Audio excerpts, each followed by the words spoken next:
Hello friends, welcome to my channel PSK classes. Friends, आज की हमारी वीडियो जो है ये हम जो फ्रांसीसी क्रांति यानी क्लास 9th की एसएसटी का इतिहास का चैप्टर नंबर 1 फ्रांसीसी क्रांति, जिसे फ्रेंच रेवोल्यूशन इंग्लिश में कहते हैं, ये चैप्टर आपका चल रहा था। तो इस चैप्टर का पार्ट 1 हम बना चुके हैं। पार्ट 1 का लिंक आपको मिल जाएगा डिस्क्रिप्शन में, और ये पार्ट 2 है। अगर आपने पार्ट 1 नहीं देखा तो पार्ट 2 जाके देख लो, फिर वीडियो को शुरू करना, मतलब फिर इस पार्ट 2 पर आना।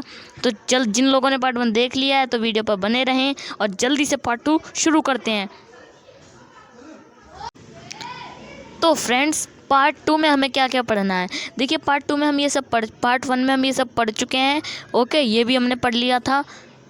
अब देखिए मैं दोबारा तो पढ़ाऊँगा नहीं, क्योंकि जिन्होंने पार्ट 1 देखा है वही पढ़ चुके हैं। जल्दी से शुरू करते हैं। ये है आपका पार्ट नंबर 3। तो पार्ट 3 को भी शुरू कर देते हैं पढ़ना। ओके, पढ़ना भी और समझाना भी, वो तो समझ आ जाएगा ना आपको। जीविका का संकट कैसे उत्पन्न हुआ। अब देखिए, जीविका की संकट की बात हमने की थी, तो जीविका का संकट उत्पन्न हुआ यानी कैसे शुरू हो गया। हमने तो पहले संभावना लगाई थी कि जीविका का संकट भी भाई हो सकता है, लेकिन अब तो भाई शुरू भी हो गया। कैसे उत्पन्न हुआ, खराब फसल, लो भाई खराब फसल भी हो गई।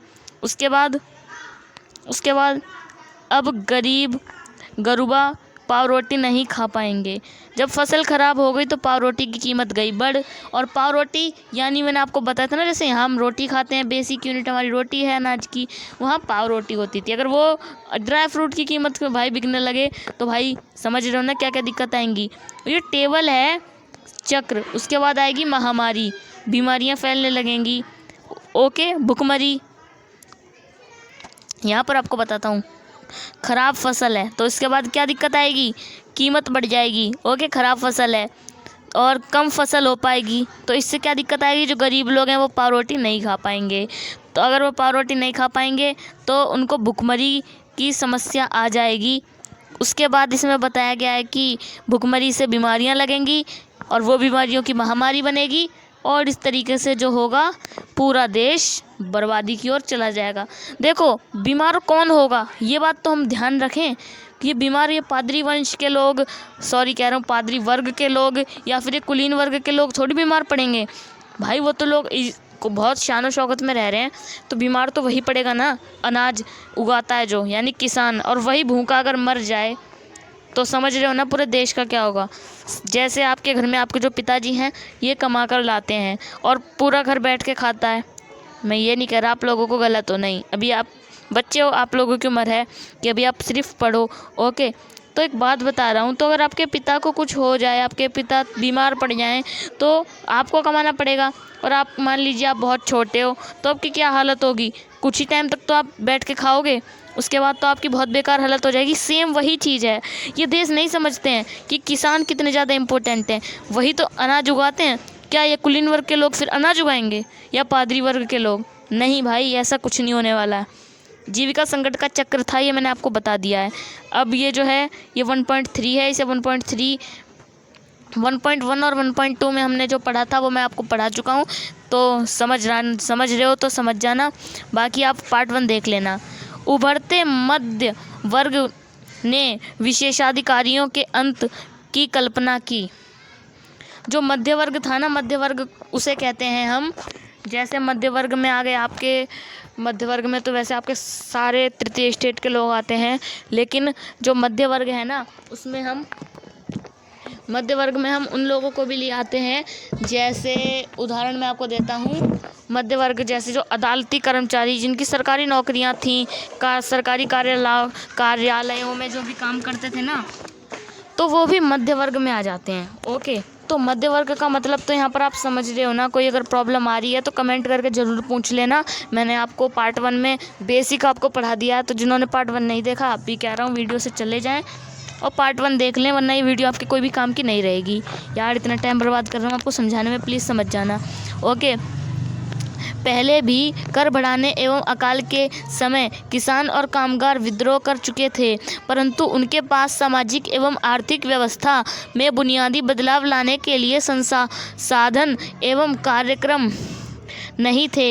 ये जिम्मेदारी तीसरे स्टेट के उन समूहों ने उठाई जो समृद्ध और शिक्षित होकर अपने नए विचारों पर संपर्क में आ चुके हैं। देखिए, एक बात आपको बताऊं, जो किसान और गरीब मजदूर थे ना, कभी इन्होंने विरोध की नहीं सोची। क्या, मेहनत उन्हीं पर ज़्यादा पड़ती थी, लेकिन उन्होंने विरोध की नहीं सोची। वो बेचारे गरीब लोग थे, पढ़े लिखे ना होने के कारण उनके दिमाग में भी विरोध की नहीं आई। लेकिन जो शिक्षित लोग थे, अमीर लोग थे, देखिए तृतीय स्टेट में अमीर भी हैं गरीब भी हैं, और कर दोनों को देना पड़ रहा है। अब आप कहोगे ये कुलीन वर्ग और पादरी वर्ग में क्या गरीब लोग हैं? नहीं जी, उनके अंदर हैं पंडित यानी ब्राह्मण कह लीजिए, यहाँ पर जैसे पुजारी लोग होते हैं ना, ऐसे वहाँ पादरी लोग हैं, और राजवंश के लोग जैसे लुई 16 है ना, इसके जितने भी रिश्तेदार हो गए, या मतलब इनकी जान कुछ भी कह लो, इनसे जुड़े लोग, वो आ गए आपके राज, जो नहीं होते क्या कहते हैं उसे, राजशाही लोग जो होते हैं वही।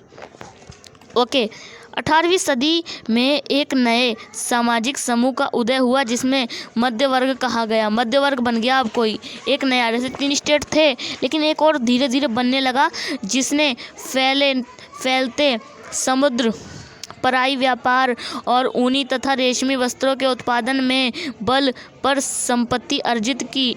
ऊनी और रेशमी कपड़ों का या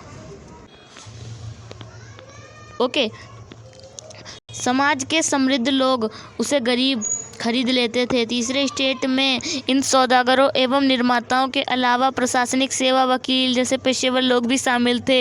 ये सभी पढ़े लिखे और इनका मानना था कि समाज के किसी भी समूह के पास जन्मता विशेष अधिकार नहीं होना चाहिए। मान लो कोई कहने लगे, आप कैसे, आपका देश है, मतलब आपका घर है, सोसाइटी है, मान लो कि सोसाइटी में कहने लगे कि राम जो है इसे जन्मता विशेष अधिकार है, इसके रिश्तेदार, इसके भाई बहन किसी को किसी भी चीज़ में, जैसे वो दुकान से कोई भी चीज़ लेने जा रहा है, उसे पैसा नहीं देना। अभी क्या बात, क्या ये सही बात है? क्या ऐसा होना चाहिए? भाई नहीं होना चाहिए। किसी को जन्म से कोई विशेष अधिकार थोड़ी होना चाहिए। वही सेम बात तृतीय स्टेट के अमीर और शिक्षित लोगों ने उठाई। किसी भी व्यक्ति की सामाजिक हैसियत का आधार उसकी योग्यता होनी चाहिए। योग्यता होनी चाहिए मतलब वो कितना पढ़ा लिखा है, कितना देश के लिए कुछ कर रहा है। ये नहीं कि वो कुछ भी हो और मतलब समझ रहे हो बैठा रहे। स्वतंत्रता, समान नियमों तथा समान अवसरों के आगे पढ़ते हैं। इतना तो आप समझ गए ना, दोबारा रिपीट करा देता हूँ कि 18वीं सदी में एक नए समूह, अरे भाई गलती हो गई, 18वीं सदी में एक नया समूह है, उसका उदय होने लगा। पहले 3 समूह थे, प्रथम स्टेट, द्वितीय स्टेट, तृतीय स्टेट। ये कोई ज़्यादा इनमें एकता नहीं थी। एकता का मतलब पादरी वर्ग और कुलीन वर्ग तो एक थे, और बाकी ये बेचारे अमीर गरीब सब मिक्स कर दिया था इन्होंने। वैसे अमीर गरीब एक ही बात है, लेकिन इन्होंने दोनों के अंदर एकता तो आई, लेकिन यहाँ इन्होंने एक चीज़ प्रूव कर दी जो आपको मैंने बताया था पार्ट 1 में। ओके, तो यहाँ पर बताया गया कि इन्होंने, जो व्यापारी लोग हैं, इन्होंने ऊन का, रेशम के वस्त्रों का उत्पादन अर्जित करना शुरू कर दिया, और जो शिक्षित लोग थे उन्होंने ये मान लिया और ये बात की मांग करी कि किसी को जन्मता विशेष अधिकार नहीं होना चाहिए। ऐसा होना चाहिए भाई किसी को कि जन्म से विशेष अधिकार हो, कि वो मैंने जो अभी आपको उदाहरण दिया। ओके, समझ गए? सबको स्वतंत्रता होनी चाहिए। ये तो भाई बहुत कम बचा है, जल्दी से पढ़ के बता देता हूँ। और कहाँ गया भाई, इसमें आपको बताया गया है कि यार कहाँ पर थे हम, ये रहा, चलिए मिल गया है मुझे। ओके, स्वतंत्रता, समान नियमों तथा समान अवसरों के विचार पर आधारित समाज की यह परिकल्पना जॉन लॉक या ज्यां जाक रूस जैसे दार्शनिक प्रस्तुत की थी, जो अपनी टू ट्रीटा इमेज ऑफ गवर्नमेंट में। ओके, इसमें बताया गया है कि इसमें देखिए जॉन लॉक और जॉन लॉक और ज्यां जॉक, ये 2 रूसी लोग थे, रशियन। इन्होंने एक बुक बनाई, कुछ भी कह लीजिए, प्रस्तुत किया इन्होंने, इसमें इन्होंने प्रूफ किया। ये देखिए यहाँ पर इतना है पैराग्राफ, इसे ही पढ़ देता हूँ मैं, इससे आपको समझाता हूँ, इसे ही पढ़ के देखो। लॉक ने राजा के दैवी और निरंकुश अधिकार के सिद्धांत का खंडन किया। जो जॉन लॉक था ना, इसने बताया किस तरीके से राजा क्या क्या काम कर रहा है, क्या क्या गलत चीज़ कर रहा है देश के अंदर। रूसों ने उसी विचार को आगे बढ़ाते हुए जनता और उसके प्रतिनिधियों के बीच एक सामाजिक अनुबंधन पर आधारित सरकार का प्रस्ताव रखा। मॉन्तेस्क्यू ने the spirit of the laws नामक रचना में सरकार के अंदर विधायिका, कार्यपालिका और न्यायपालिका के बीच सत्ता विभाजन की बात कही। जो सरकार होती है ना, या कोई राजा होता है, कार्यपालिका, न्यायपालिका और विधायिका, ये 3 पार्टों में बांटा जाता है, इसमें विभाजित होता है, जो कि फ्रांस में नहीं था। जब संयुक्त राज्य अमेरिका ने 13 उपनिवेशों ने ब्रिटेन से खुद को आज़ाद घोषित कर दिया तो वहाँ उसकी मॉडल की सरकार बनी। फ्रांस के राजनीतिक चिंतकों के लिए अमेरिकी संविधान और उसमें दी गई व्यक्तिगत अधिकारों की गारंटी प्रेरणा का एक महत्वपूर्ण स्रोत थी। दार्शनिकों ने इन विचारों पर काफ़ी हाउस व सैलॉन की गोष्ठियाँ में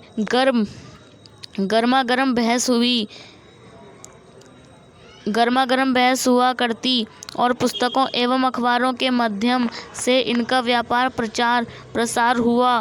पुस्तकों एवं अखबारों को लोगों के बीच जोर से पढ़ा जाता ताकि अनपढ़ भी उन्हें समझ सकें। इस समय लुई 16वां द्वारा राज्य में खर्चा को पूरा करने के लिए फिर से क्या लगाए जाने की खबर विशेषाधिकार वाली व्यवस्था के विरुद्ध गुस्सा भड़क उठा। देखो दोस्तों, इसमें आपको ये बताया गया है कि जो लॉज लॉक थे और लॉस लॉक, जो भी आपको मैंने 2 नाम बताए हैं, इन लोगों ने इस बात का बताया गया कि ऐसा नहीं, ऐसा होना चाहिए देश के अंदर, जो तुम गलत कर रहे हो उसको उस तरीके से नहीं करना चाहिए। और संयुक्त राज्य अमेरिका से, जो मैंने आपको बताया था पार्ट 1 में, कि 13 उपनिषदों लोगों को आज़ाद किया था। ओके, इन्होंने मॉडल की सरकार बनाई थी, लेकिन कोई फ़ायदा नहीं हुआ। लेकिन हाँ, इसमें एक चीज़ की और वो हुई कि जो उनकी जनता थी, अनपढ़ जनता, सबको अखबार पढ़ने में वो दिखाई गई, क्या कहते हैं उसे, उत्साह बढ़ाया गया। ओके, एक होता है ना इंटरेस्ट दिखाया गया, वही चीज़ हो गई कि इन लोगों को भी अखबार पढ़ने में इंटरेस्ट आया। और जो पता लगा कि जो लुई 16 है इतनी अन्याय तो कर रखा है देश के साथ, ऊपर से और ये टैक्स बढ़ा रहा है लुई 16 है, तो समझ रहे हो ना जो जनता है, कितनी जनता का गुस्सा विरुद्ध में भड़क उठा। तो उसी चीज़ का वर्णन किया गया है यहाँ पर। देखिए, ये पेज भी कंप्लीट हो गया है। ओके, तो ये है आपका एक हाइलाइटेड पैराग्राफ। ओके, इसे भी पढ़ेंगे, किसी भी चीज़ को हम छोड़ेंगे नहीं और आपको एक्सप्लेन करते चलेंगे। भाई, वीडियो अगर पसंद आ रही हो तो बिल्कुल भी कंजूसी मत करो। लाइक कोई पैसे की तरह नहीं है कि ख़त्म हो जाएगा। लाइक आप अंधाधुंध कर सकते हो। मैं ये नहीं कह रहा वीडियो पसंद आए तो लाइक कर देना, वीडियो अगर पसंद आ रही हो। अगर नहीं पसंद आ रही तो कारण भी बताना है भाई, क्यों पसंद नहीं आ रही, कोई कमी है, कमी की पूर्ति करेंगे हम। ओके, प्राचीन राजतंत्र में हुए अनुभवों का वृत्तांत, फर्स्ट लाइन है आपकी। आगे चलकर क्रांतिकारी राजनीति में सक्रिय होने वाले जॉर्ज डाल्टन ने अपनी पढ़ाई पूरी करने के बाद समय को याद करते हुए सन 1793 में अपने एक मित्र को लिखा, मैं प्लेसिस के आवासीय कॉलेज में था, वहाँ मुझे कई महत्वपूर्ण लोगों का सानिध्य मिला।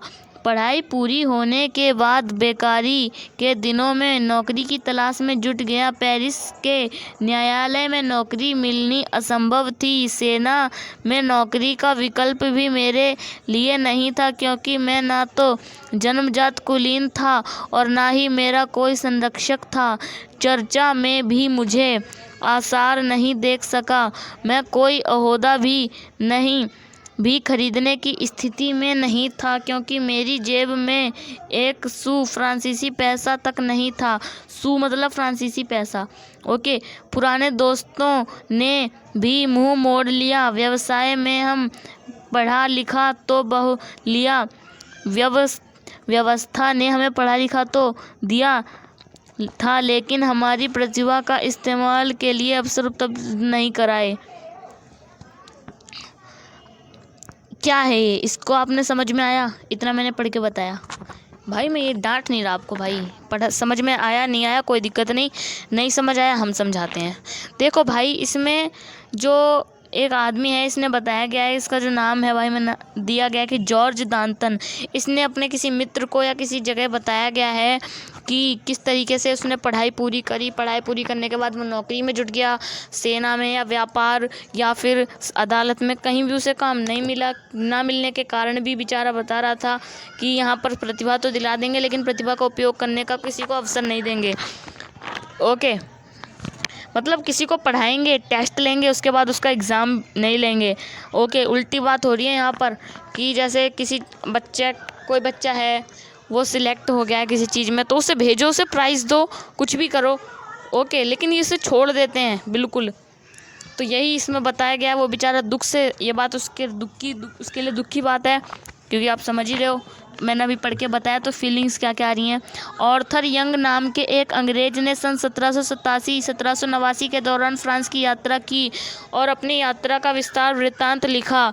इस वृत्तांत में उसकी यह टिप्पणी दिलचस्प है, सेवा टहल में लगे अपने गुलाम, खासतौर उनके साथ बुरा व्यवहार करने वाले का पता होना चाहिए। इस तरह वह अपनी ज़िंदगी में ऐसी स्थिति में डाल रहा था जो उस स्थिति का बिल्कुल भिन्न होती है जिसमें उन्होंने मुक्त लोगों की सेवाएं ली होती तो बेहतर बर्ताव करता, जो अपनी पीड़ितों की कराह सुनते हुए बोझ उड़ाना पसंद करते हैं। उन्हें दंग के दौरान अपनी बेटी के अपहरण या बेटे का गला रेत दिए जाने का दुखड़ा नहीं रोना पड़ता।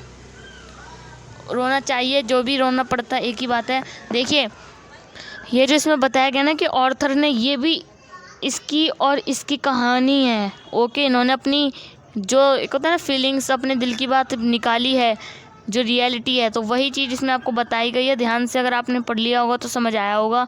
एक बार और एक्सप्लेन कर देता हूँ। इसमें वही आपको बताया गया है कि किस तरीके से मेरे साथ गलत व्यवहार हुआ है और यही व्यवहार अगर इन लोगों के साथ होता तब इन्हें ये चीज़ नहीं करनी होती। क्रियाकलाप कोई खास ज़रूरी नहीं है, एक बार पढ़ के बता भी देता हूँ क्या है और आपकी इसमें मदद भी करूँगा कैसे आपको ये करना है। यहाँ यंग क्या संदेश देने की कोशिश कर रहे हैं, गुलामों से उनका क्या आशय है, वह जिसकी आलोचना कर रहे हैं। सन 1787 में उन्हें किन खतरों का आभास होता है। समझ रहे हो कि जो इन्होंने जो अपना एक्सपीरियंस दिया है ना, इस एक्सपीरियंस नहीं होता कि मान लीजिए एक लड़का है वो बचपन से चोरी कर रहा है तो भविष्य में क्या होगा भाई, वो कोई बड़ा आदमी थोड़ी बनेगा, वो चोरी तो बनेगा, है ना, गलत काम करेगा। सेम वही चीज़ यहाँ आ रही है। ये जो देश है इसकी जब शुरुआत ऐसी लग रही है तो आगे जो इसका भविष्य होगा वो कैसा होगा, बिल्कुल बर्बाद। ओके, सेम वही चीज़ है। ध्यान से सब पढ़ा होगा, वीडियो को सुना होगा तो आपको समझ आएगा। अब आती है भाई क्रांति की शुरुआत।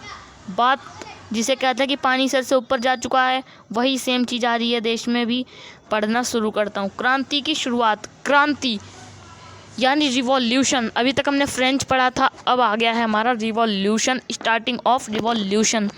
ओके, पिछले भाग में आप देख चुके हैं कि किन कारणों से लुई 16 ने कर बढ़ा दिए थे। क्या आप सोच सकते हैं कि उसने ऐसा क्यों किया? भाई क्यों नहीं सोच सकते, जब वो राजा बना था तो क्या क्या स्थितियां थी मैं आपको नहीं बताऊंगा। आपको मुझे इस वीडियो के कमेंट करके बताना है कि जो राजा था वो जो मतलब जब लुई 16वां राजा बना तो उसको क्या क्या दिक्कतें आई, राजा बनने के बाद उसने अपने राज्य में क्या क्या फेस किया, क्या क्या प्रॉब्लम फेस की, उन्हीं कारण से उसने राजा बनते ही कर बढ़ा दिए। जैसे जो रोटी आप का रियल रेट 9 रुपये है, आम सरकार उसे 10 रुपये रखती है, ज़्यादा से ज़्यादा 11 रुपये रखती है, लेकिन लुई 16 ने उससे 17 रुपये 15 रुपये तक कर दिया। अरे मैं उदाहरण दे रहा हूँ, ऐसी कोई बात नहीं है। मतलब इतना ज़्यादा कर बढ़ाना, उसके बाद भी भरपाई नहीं हो पा रही है। सोचो कितना ज़्यादा कर है, तो ऐसा क्यों? ये कारण आपको मुझे कमेंट में बताना है, क्योंकि ये सब मैं आपको बता चुका हूँ पार्ट 1 में। अगर पता लगेगा ना कि आपने कितना पढ़ा है। ओके, उसके बाद इसमें बताया गया है कि प्राचीन राजतंत्र के तहत फ्रांसीसी सम्राट अपनी मर्जी से कर नहीं लगा सकता। देखो भाई, प्राचीन राजतंत्र के एक नियम होते हैं ना कि अपनी मर्जी से कर नहीं बढ़ा सकता। इसके लिए उसे स्टेट जनरल प्रतिनिधि सभा की बैठक बुला कर नए करों के प्रस्तावों को अपनी मंजूरी लेनी पड़ती थी। मतलब स्टेट जनरल की जो मीटिंग बुलानी पड़ेगी, उसके बाद स्टेट जनरल का जो राजनीतिक संस्था थी जिसमें 3 स्टेट अपनी प्रतिनिधियों को भेजते हैं। जैसे पादरी वर्ग है प्रथम स्टेट, इसके अंदर जितने भी इन जो जनता है इसकी, इनका एक बंदा होगा लीडर, वो जाएगा, या 2 होंगे या 3 होंगे, कम ही होंगे। ये थोड़ी कि पूरी जनता चली जाएगी, है भाई, ऐसा थोड़ी होगा। उसी प्रकार से जितने भी स्टेट हैं सबके प्रतिनिधि जाएंगे। ओके, लेकिन सम्राट ही यह निर्णय करता था कि इस संस्था की बैठक कब बुलाई जाए। इसका अंतिम बैठक सन 1614 में बुलाई गई थी, बहुत पहले की बात है। फ्रांसीसी सम्राट लुई 16 ने 5 मई 1789 को नए करों के प्रस्ताव के लिए अनुमोदन के लिए स्टेट जनरल की बैठक बुलाई। प्रतिनिधियों की मेजबानी के लिए वायसराय ने वर्साय ने एक आलीशान भवन को सजाया गया। पहले और दूसरे स्टेट ने इस बैठक में अपने 300 से 300 प्रतिनिधि भेजे, जो आमने सामने की कतारों में बिठाए गए। भाई मैं तो 2-3 की बात कर रहा था, 300 भेजे, जनता ज़्यादा है ना। ओके, तीसरे स्टेट के 600 प्रतिनिधि उनके पीछे खड़े किए गए। देखिए तीसरे, समझ रहे हो ना, तीसरा जिसके साथ हमेशा अन्याय होता आया है। अभी तीसरे के बारे में आपको बता चुका हूँ, मैं नहीं बताऊँगा अब। तीसरे स्टेट का प्रतिनिधि इसके, देखिए यहाँ पर, ये तो भाई बहुत बड़ा है, इतना रख लेता हूँ। तीसरे स्टेट का प्रतिनिधि इसके अपेक्षाकृत समृद्ध एवं शिक्षित वर्ग कर रहे थे। यानी इसका जो प्रतिनिधित्व था ना, वो बेचारे किसान गरीब लोग नहीं कर रहे थे, अमीर लोग कर रहे थे। भाई करना भी उन्हें चाहिए। औरतों एवं कारीगरों का सभा में प्रवेश वर्जित था। ओ भाई, किसान, औरत और कारीगर, समझ रहे हो। जो तृतीय स्टेट है ना, इसमें 2 भागों में बांटा गया है तृतीय स्टेट को कुछ इस तरीके से। ये भाग है अमीर और शिक्षित लोगों का, ये भाग है आपका किसान, गरीब और औरतों का। अब आप कहोगे औरतें इसमें नहीं होती, भाई होती हैं, लेकिन वो औरतें इसमें नहीं, वो शिक्षित औरतें भी इसमें आएंगी। दोस्तों पहले क्या होता था, फ्रांसीसी क्रांति के टाइम में जो औरतें थी ना, चाहे वो शिक्षित हों या अशिक्षित हों या किसी भी जाति से हों, कोई फ़र्क नहीं पड़ता। वो सिर्फ, वो भी समझ रहे हो ना, गरीब, मतलब क्या कहते हैं उसे, एक होता है नीची जात होती है जिसे कुछ करने के बहुत कम अधिकार दिए जाते हैं, सेम वही चीज़ होती थी उस टाइम पर। फिर भी लगभग 40,000 पत्रों के माध्यम से उनकी शिकायतों एवं मांगों की सूची बनाई गई, जिसे प्रतिनिधि अपने साथ लेकर आए थे। स्टेट जनरलों के नियम के अनुसार प्रत्येक वर्ग को एक मत देने का अधिकार था। इस बार भी लुई 16 ने इसी प्रथा का पालन करने के लिए दृढ़ प्रतिज्ञ था, परंतु तीसरे वर्ग के प्रतिनिधियों ने मांग रखी कि अब की बार पूरी सभा द्वारा मतदान कराया जाना चाहिए। इसके प्रत्येक सदस्य को मत देने का अधिकार होगा। यह एक लोकतांत्रिक सिद्धांत था, जिससे मिसाल के तौर पर रूसों ने अपनी पुस्तकों में द सोशल कॉन्ट्रैक्ट में प्रस्तुत किया था। जब सम्राट ने इस प्रस्ताव को अस्वीकार कर दिया तो तीसरे स्टेट ने प्रतिनिधि का विरोध जताते हुए सभा से बाहर चले गए। देख रहे हो, बिल्कुल सही हुआ, समझो। जो तीसरे स्टेट थे उन्होंने ये कहा कि कोई ग्रुप वाइज ग्रुप, जैसे तीसरा स्टेट है, इससे कितना वोट जाएगा, 1 वोट जाएगी। और जो पादरी वर्ग है उससे कितनी वोट जाएगी, 1 वोट जाएगी। और जो कुलीन वर्ग है उससे कितनी वोट जाएगी, 1 वोट जाएगी। दोनों वोट मिला के कितनी वोट हो गई, 2 वोट। इधर कितनी वोट, 1 वोट। अब ये जो 2 लोग हैं वो सेम हैं। 2 लोग क्या कह रहे हैं कि कर बढ़ाओ, जितना बढ़ाना है उतना बढ़ाओ, क्योंकि हमें कोई फ़र्क नहीं पड़ेगा। लेकिन ये अकेले हैं, ये क्या कहेंगे कि कर बढ़ाने की भी एक लिमिट होती है, और कर बढ़ाओगे तो हम मतलब अकाल, भुखमरी, सारी दिक्कतें आएंगी। लेकिन अगर एक इंसान वाइज इंसान, मतलब यहाँ पर ग्रुप वाइज ग्रुप हो रहा है तो 3 वोट में से 2-2 वोट आएंगे। लेकिन अगर ऐसा हो कि हर आदमी, हर औरत जिनकी उम्र 18 साल, लेकिन पहले 18 साल नहीं, पहले 25 वर्ष थी, कितनी, 25 वर्ष, तो पहले ये कठिन नियम थे। तो ये बिल्कुल सही बात कही थी। और इस बात को लुई 16 ने बिल्कुल अस्वीकार कर दिया, कह दिया कि नहीं, मैं ऐसा नहीं करूँगा, मतलब साफ मना कर दिया। तो फिर क्या हुआ, फिर जो तृतीय स्टेट के प्रतिनिधि थे खुद को संपूर्ण फ्रांसीसी राष्ट्र का प्रवक्ता मानते थे। ओके, क्योंकि सारी मेहनत बेचारे वही लोग करते थे, और वो विरोध जताते हुए सभा से बाहर चले गए। 20 जून को ये प्रतिनिधि वर्साय के इंडोर टेनिस कोर्ट में जमा हुए। उन्होंने अपने आप को नेशनल असेंबली घोषित कर दिया और शपथ ली कि जब तक सम्राट की शक्तियों को कम करने वाला संविधान तैयार नहीं किया जाएगा तब तक असेंबली भंग नहीं होगी। उनका नेतृत्व मिराबियो और आबे सीए ने किया, यानी ये लोग थे, इनका नेतृत्व का मतलब इनकी मदद भी की। ओके, मिराबियो का जन्म कुलीन परिवार में हुआ था, लेकिन वह सामंती विशेषाधिकार वाले समाज को ख़त्म करने की ज़रूरत से सहमत थे। भाई कुलीन वर्ग वाले लोगों में भी तो कोई दयालु आदमी होगा जो सोचेगा भाई बिल्कुल इन लोगों के साथ अन्याय हो रहा है, हम खाली बैठे हैं, हमें भी मेहनत करनी चाहिए, इन्हें भी मेहनत करनी चाहिए, सब मिल बांट के रहें। लेकिन भाई ऐसा कौन कह रहा है, राजा थोड़ी मानता है। अब ये जो मिराबियो था और आबेसिये थे ये बिल्कुल सहमत थे। उसने एक पत्रिका निकाली और वर्साय में जुटी भीड़ के समक्ष जोरदार भाषण भी दिए। आबे सीए मूलतः पादरी था। देखिए मिराबियो था कौन, ये पेपर में आ सकता है। जो मिराबियो था ये कुलीन वर्ग का सदस्य था, लेकिन इसने तृतीय स्टेट के लोगों की सहायता की और उनका सहयोग किया। और आबे जो था, आबे सीए ये पूरा नाम है, तो ये जो था ये पादरी वर्ग का था। इन्होंने तीसरे स्टेट का क्या है तो इसमें शीर्षक अंततः प्रभावशाली प्रचार। देखो अब यहाँ पर क्या हुआ है कि जो वोटिंग की गई मैंने आपको समझा दिया। उसके बाद क्या हुआ कि इन्होंने कहा कि जब तक हम राजा की शक्तियों को कम नहीं कर देंगे तब तक ये बैठक बंद नहीं होगी। उसके बाद मिराबियो और आबे सीए इन लोगों ने भी इनका सहयोग किया। और ये जो है ये लीजिए कुछ महत्वपूर्ण तिथियाँ, ये महत्वपूर्ण तिथियाँ ये आपके काम आएंगी। 1774 लुई 16 फ्रांस का राजा बनता है। सरकारी खजाना खाली हो चुका है। जब वो राजा बनता है तब उसे खाली मिलता है खजाना। ओके, प्राचीन राजतंत्र के समाज में असंतोष गहराता जा रहा है। ओके, ये सब कब हुआ था? 1774 में। अब आता है 1789। 1789 स्टेट जनरल का आह्वान। तृतीय स्टेट नेशनल असेंबली का गठन करता है। बास्टील पर हमला और देहात में किसान का विद्रोह, देहात में जो किसान लोग थे उनका विद्रोह। 1791 यानी इसके 2 साल बाद क्या होता है, 1 साल बाद यानी दूसरा साल, 2 साल ही हो गए। सम्राट की शक्तियों पर अंकुश लगाने और सभी मनुष्यों को मूलभूत अधिकार प्रदान करने के लिए संविधान बनाया जाता है। 1792 से 1793 में फ्रांस गणतंत्र राज्य बनता है।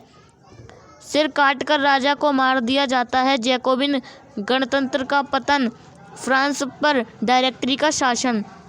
ओके, उसके बाद आता है 1804 में नेपोलियन फ्रांस का राजा बनता है। यूरोप के विशाल भूभाग पर कब्जा कर लेता है और 1815 में वाटरलू में नेपोलियन की हार हो जाती है। वाह। ओके, तो ये वाला जो आपको ब्लू वाला पॉइंट दिख रहा है दैट्स मोस्ट इम्पोर्टेंट। यहाँ पर मैं बड़ा बड़ा भी लिख दिया है मैंने, ये मोस्ट इम्पोर्टेंट है। ये पूरा आप जो भी पढ़ रहे हो वीडियो में इसका स्क्रीनशॉट ले लो, आपके पास बुक होगी, बुक में से इसे पूरा नोट कर लेना एक बार, जिससे आपको अच्छे से समझ में आ जाए। ओके, तो ये वीडियो हमारी जो पार्ट 1 है हमारा कंप्लीट होने ही वाला है। यहाँ पर मैं आपको पढ़ा देता हूँ, उसके बाद ये जो पार्ट 2 है ये भी कंप्लीट हो जाएगा। ओके, टेनिस कोर्ट में जो शपथ, ये कौन से लोग हैं बताइए आप? चलिए कोई बात नहीं, मैं ही बता देता हूँ। ये सारे तृतीय स्टेट के लोग हैं। कौन? ये सारे तृतीय स्टेट के लोग हैं।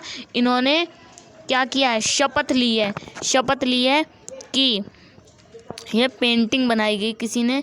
इन्होंने शपथ ली कि जिस वक्त नेशनल असेंबली संविधान का प्रारूप तैयार करने में व्यस्त थी, पूरी फ्रांस आंदोलित हो रही थी। कड़ाके की ठंड के कारण फसल मारी गई और पाव रोटी की कीमतें आसमान छू रही थीं। बेकारी मालिक स्थिति का फ़ायदा उठाते हुए जमाखोरी में जुटे थे। बेकारी की दुकान पर घंटों तक इंतजार के बाद गुस्साई औरतों की भीड़ ने दुकान पर ढाबा बोल दिया। दूसरी तरफ सम्राट ने सेना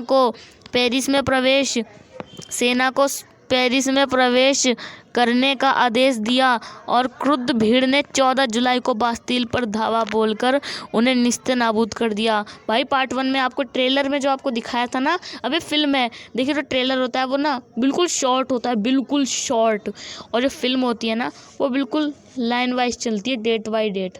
ओके, ट्रेलर था हमारा 1 पेज का, मैंने आपको ट्रेलर भी बता दिया था, और अब फिल्म चल रही है। तो देखिए फिल्म में जो अब आई है घटना यहाँ पर। ओके, जिन्होंने पार्ट 1 देखा होगा उन्हें भी ये वीडियो में काफ़ी ज़्यादा मज़ा आ रहा होगा और समझ में भी आ रहा होगा। ओके, तो इस तरीके से क्रांति की शुरुआत होती है। देहाती इलाकों में गांव-गांव में अफवाह फैल गई कि जागीरों के मालिक ने भाड़े पर लठैतों लुटेरों को गिरोह बुलाने के लिए पक्की फसलों को तबाह करने के लिए निकल पड़े हैं। कई मतलब अफवाह फैला दी कि जो वो थे, क्या कहते हैं, जागीर जमींदार, इन्होंने क्या किया है कि इनकी किसानों की फसल बर्बाद करने के लिए लठमार बुलवाए हैं, लठैत लुटेरे। तो कई जिलों में भय के आक्रांत होकर किसानों ने कुदालों से बेलचों से ग्रामीण किले पर आक्रमण कर दिया। उन्होंने अन्न भंडारों को लूट लिया और लगान संबंधी दस्तावेजों को जलाकर राख कर दिया। कुलीन बड़ी संख्या में अपनी जागीर छोड़कर भाग गए। बहुतों ने तो पड़ोसी देशों में जाकर शरण ली।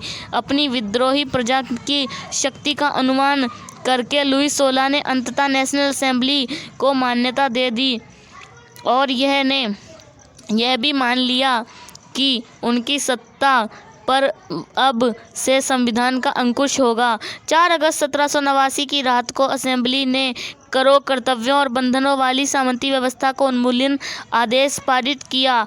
पादरी वर्ग के लोगों को भी अपने विशेष अधिकारों को छोड़ देने के लिए विवश किया गया। धार्मिक कर समाप्त कर दिया गया और चर्च के स्वामित्व वाली भूमि जब्त कर ली गई। इस प्रकार कम से कम 20 अरब लिवरे की संपत्ति सरकार के हाथ में आ गई।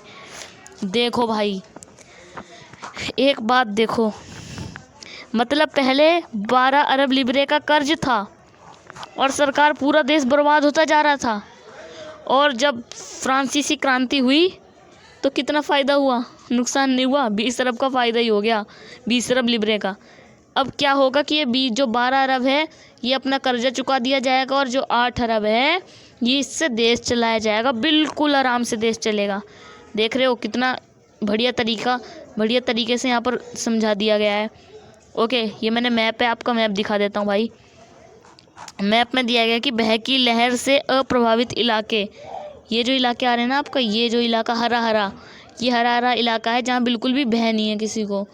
ओके, दूसरा आता है 1789 की शुरुआत में विद्रोह वाला क्षेत्र। यहाँ पर विद्रोह शुरू हुआ था धीरे धीरे। देखो विद्रोह बहुत कम शुरू हुआ, इन 3 जगहों से विद्रोह शुरू हुआ। उसके बाद ये जो और जगह आ रही हैं, प्रमुख भगदड़ के बाहरी हिस्से, भय की लहर का विस्तार, ये पूरा इलाके में भगदड़ मच चुकी थी।